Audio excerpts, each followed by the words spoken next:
My name is Calliope, daughter of the sky god Zeus, and muse of much renown. Sit here, at my perfumed feet, as my poem unfolds before you, an epic that springs from the depths of the sea and finds its end upon strange shores. For this is your story, the story of Argonus, son of Argus the shipbuilder and friend to Jason the hero. Our tale begins like many a sailor's story before it, with tragedy and a lilting song that carries from one dark wave to the next.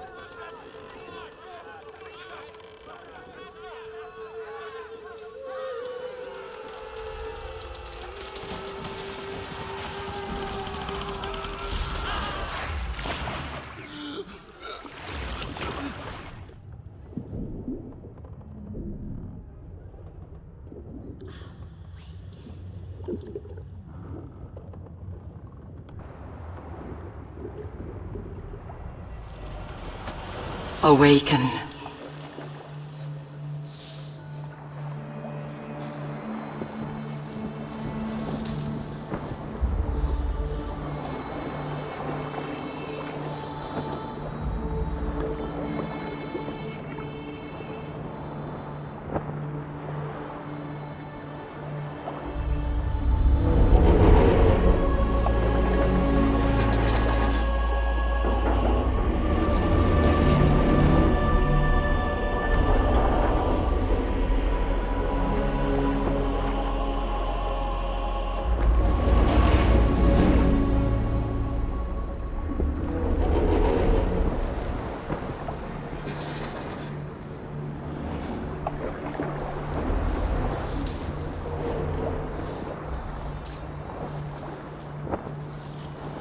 Book 1.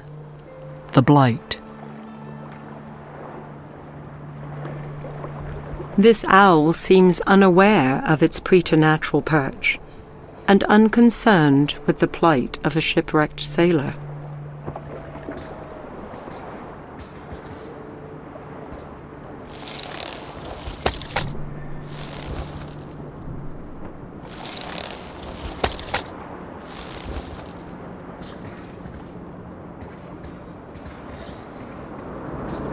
The death that haunts this isle did not spare even a child from its sorcerous wrath.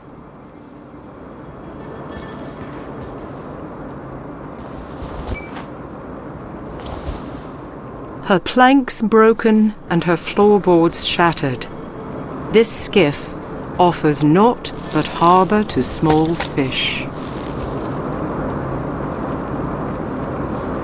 The water that flows from these rocks would keep even the most stalwart from discerning what lies beyond.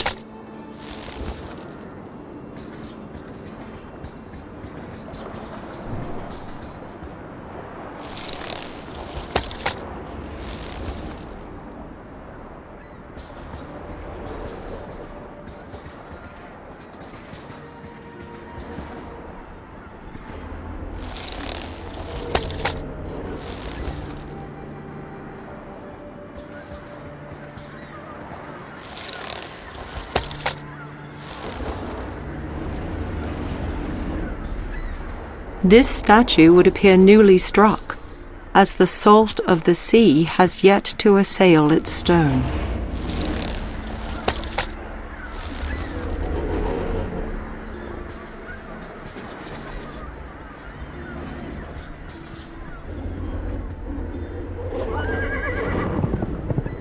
Whether spooked or merely provoked, the stallion launches itself from the cliffside before mighty wings carry it far above the awestruck sailor below.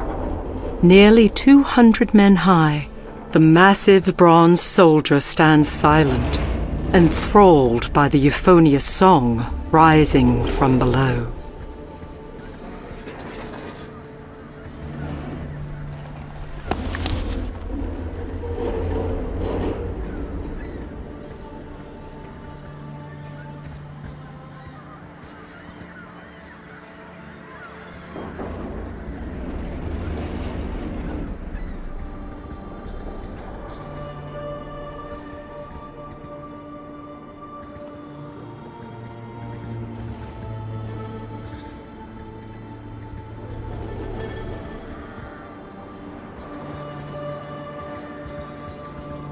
The chalky fleece of this ewe is wanting for a shearer's work.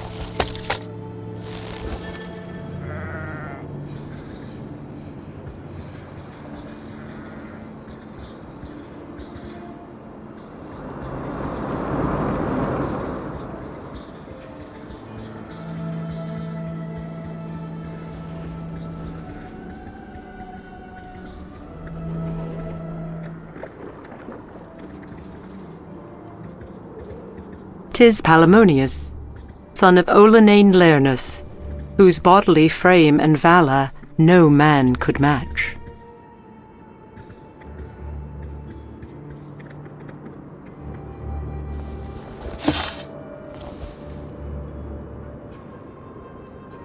Full leaves, like those found on apple or fig trees, are painstakingly inlaid into this rough piece of limestone. This grotesque statue is that of Honourable Castor, skilled finding a trinket such as this upon these shores, let alone within the boughs of this tree, must surely be a portent.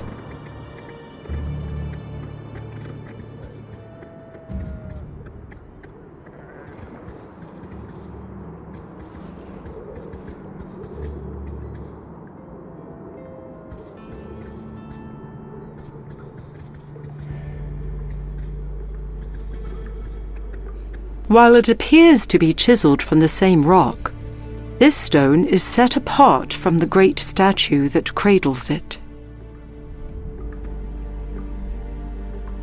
Small ticks, like droplets of water, emanate from within this stone pedestal.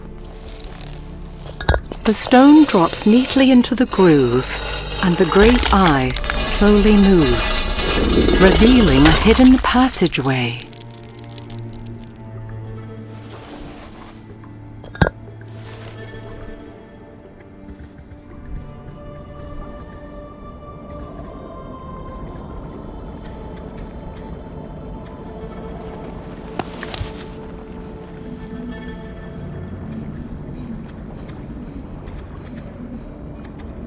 The bell-shaped flowers of this mandragora are common throughout the Isles of Greece. The lovely purple colour of this flower conceals its poisonous nature.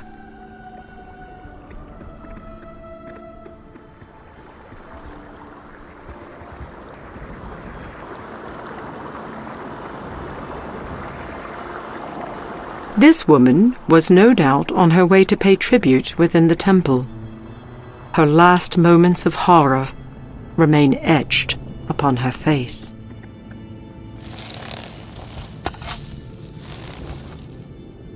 Colourful tiles create an exquisite depiction of the sea god ruling his realm.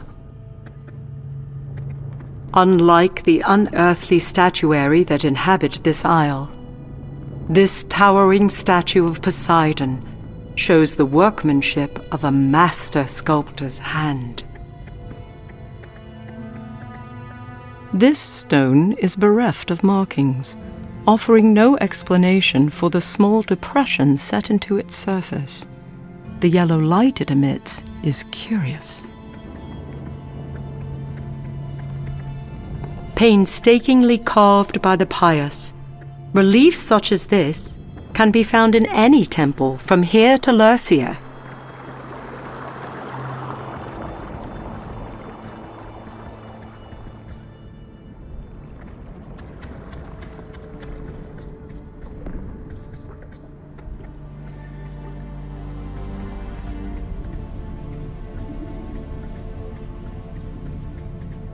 An unseen hand forces Argonus from his feet and into a dense thicket skirting the stone path. A soothing voice murmurs in his ear as the sailor witnesses the passage of things only spoken of in tall tales, and even then, in whispers. "Be quiet for but a moment," the voice counsels. Once the otherworldly creatures fade from sight, Argonus pulls himself from the dust and gazes skyward. Before him, held aloft, is a handsome woman replete with glory and power. How many times must fair Athena save one man? The immortal asks, her head tilted with uncommon grace, her eyes soft. Before words can form on Argonus's lips, she continues. "'Tis not a query to be answered so readily, sailor of the Argo. Shadows gather," she says. "There is a blight upon this isle. Have you not seen its handiwork? The flesh of your companions no longer flesh. Their bones, that of the earth." The woman's eyes drop. "I fear my own hand may have set these dire events into motion. For this, I will make amends. But know well, many of your brethren yet live, for I have seen them with my own eyes. Find them, Argonus of Crete, and as I did for your father before you, I shall provide a boat and passage from this isle. You have the word of fair Athena." Not a heartbeat later, the goddess is gone, and breath gladly returns to the sailor's lungs. 'Tis Phalurus of the Ashen Spear. His father, great Alcon, shall never again welcome home his prodigal son.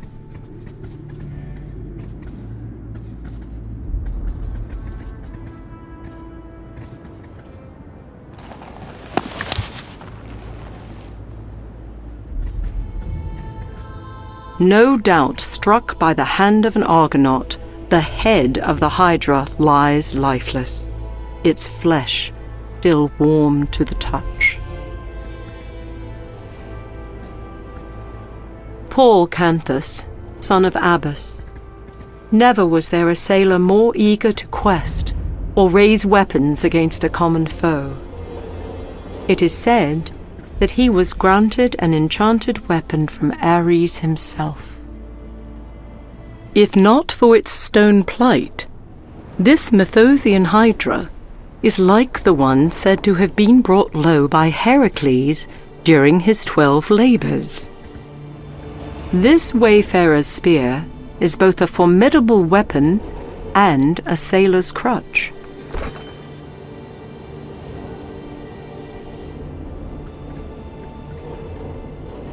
While the tip of this spear may no longer be fit for battle, it may still serve another purpose, albeit one more pedestrian.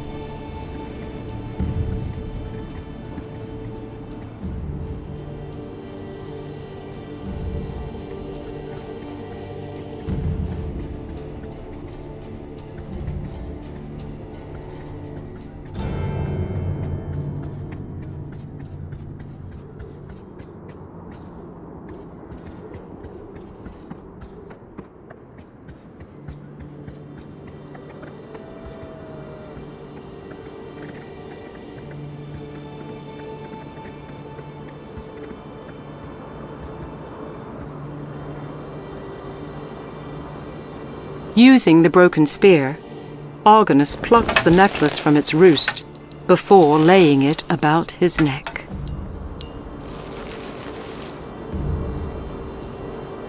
This necklace is not unlike one that was worn by Peleus, the son of the great sea god himself.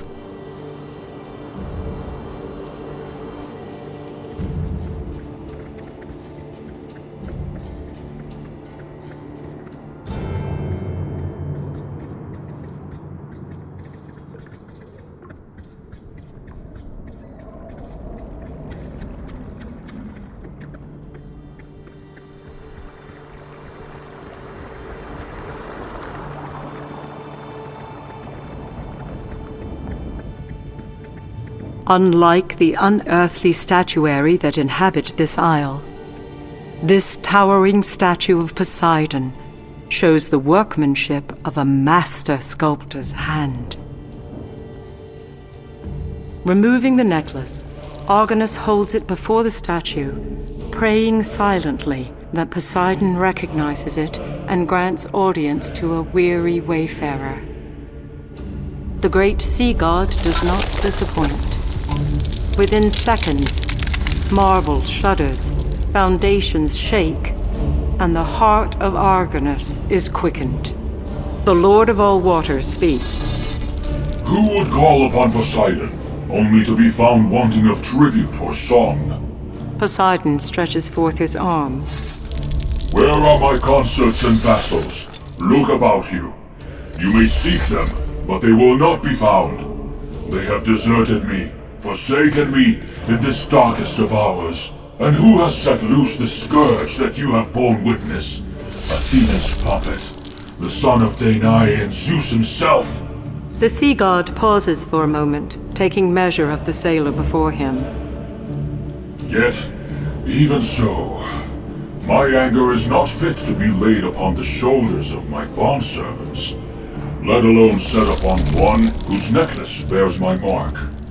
Leave me to my grief and seek me no more. I have opened a way for you. Take it if you wish, or abandon it. It matters little. The statue of the sea god turns his gaze away from the sailor and speaks no more.